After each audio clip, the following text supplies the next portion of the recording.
Hello and welcome to News Labour Sports. Of course, my name is Moses Echodu, and it's been an interesting ride of a week. Really, we've seen a lot of sporting disciplines around the world coming back to take place. The English Premier League is set to return next week.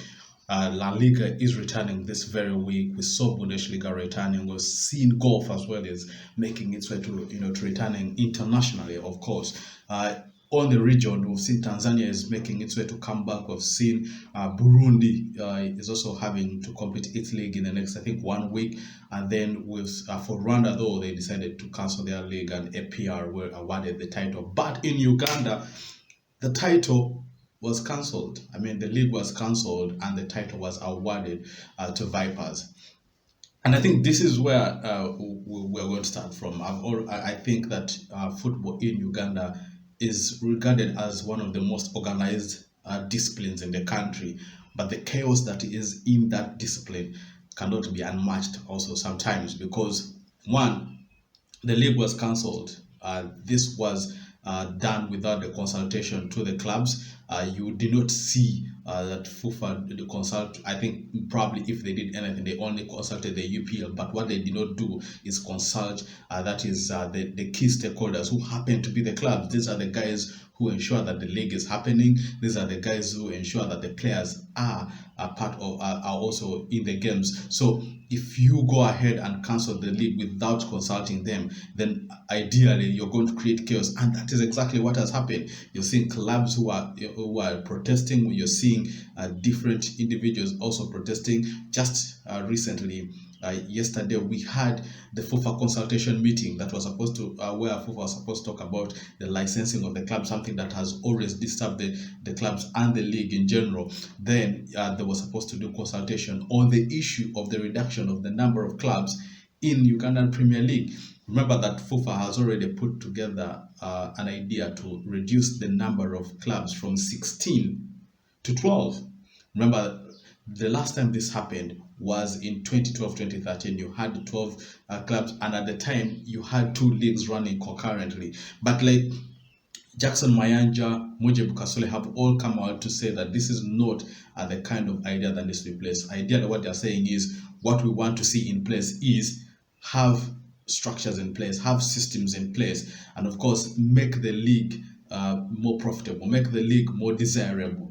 And but when you look at what's happening, it's more like FIFA thinks when you reduce the number of teams, then you can start looking at the professionalization of the league. We've already seen that in Scotland, where the league is 12 teams, teams are now advocating for increase from the 12 to around 16 or 20 teams. So if you are going to reduce the number of teams, how sure are you, or what guarantee do you give these clubs that it's going to become professional, that you're going to attract more sponsors, that you're going to attract the biggest broadcasters around the world? No offense to Star Times, of course, but if you are saying that reduction of the number of clubs is a sure guarantee to professionalizing the game, then the question is, how are you going to do this? Why aren't you doing what you're proposing for those 12 teams in the 16-team league? That is a big question. That's a massive question that is there. Why can't you do all that you need to do for all this? Because let's be frank, the Uganda Premier League is offering a lot of employment to some of these guys. I mean, in 16 teams, every team has about 25 players that are registered for the league. So multiply 25 by 16. A number of players really are having employment because of this. So the question now should be, how can FIFA work with Uganda Premier League to professionalize? Uganda Premier League was brought in as the private entity to ensure or to bring forth the whole element of, let's make this a private entity, let's see how we can run it as a business. But even then, UPL has also not had its job done. We have to look at things in perspective. But going back to the disorganization, FIFA, when COVID-19 attacked the entire world, the pandemic has really paralyzed so many things. FIFA sent out its annual financial help to the different federations annual. Please let me re-emphasize that it's annual. So this money that is sent to FUFA is usually supposed to go to one, helping with the youth development, women's football development, but also catering for some of the expenses that the federation has. And you talk about things like paying off of officials. You talk about ensuring that that the security is there for the different games. Probably a lot of things really happen, but it's a fund that has always come into FUFA to help. CAF as well has always helped to FUFA support to ensure that the country or the federation in Uganda develops. But now, because of COVID-19, different clubs are suffering financially, and because they didn't know that this money, either they didn't know or they knew, but are now just closing their ears and choosing to go deaf. Everyone is now clamoring for that money.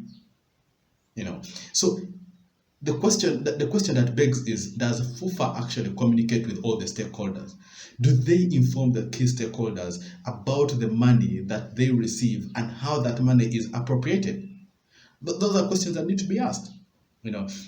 So now you're having a scenario where you want to meet with the teams, and only 11 teams can. Only 8 teams attend the meeting. You have another 8 or 9 teams that are saying, listen, we cannot come for that meeting. We don't feel that we are part of that meeting. You have the likes of Express, you have the likes of AC Villa, you have the likes of Odumparaka who cannot come for those meetings. It's total chaos, really. And for federation in Uganda that is looked at as the ideal model. If you look at it deeply, you get to realize that there's a lot of chaos.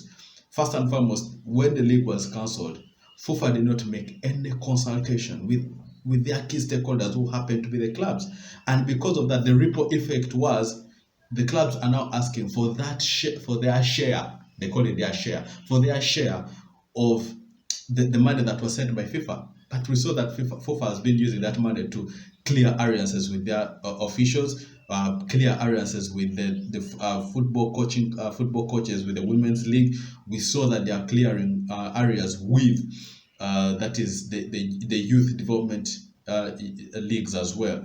But now the question that is coming in is, FUFA, in their new league formation that they are putting forth, there could be another cloud that will come up because of this. Because ideally, all the youth development teams are supposed to be catered expenses. For example, like management, coaches are supposed to be catered for by FUFA. However, in the new reforms, you may find that clubs will have to foot their own bills. So the question will be, with all the finances that FIFA will be sending in, where will all this money go? Chaos, absolute chaos. Communication is not really happening. There is structures that are not being put in place. So what is really happening in football? Chaos. And I'm sure that Ben Misaga is definitely biting his lips on this, and he's going to come out all guns blazing. We've already seen that is Alan Sawanyana, the owner of Katwe United, has come out and he's talking about how he's going to take FUFA to court. He's demanding for 120 million in compensation for the illegal termination, because he says, listen, you cancelled the big league, but the rules say having played more than 75%, but no team had actually played more than 75%. They had only played just 75% on the ceiling. So there is there are all those legal loopholes that actually, if clubs decided to take a FUFA to court, more so in the big league, FUFA would find themselves in deeper hot waters. But nonetheless, it's me, Moses Echodo, with the entire team at News Labour. Go to www.newslabour.com and get all your sporting stories.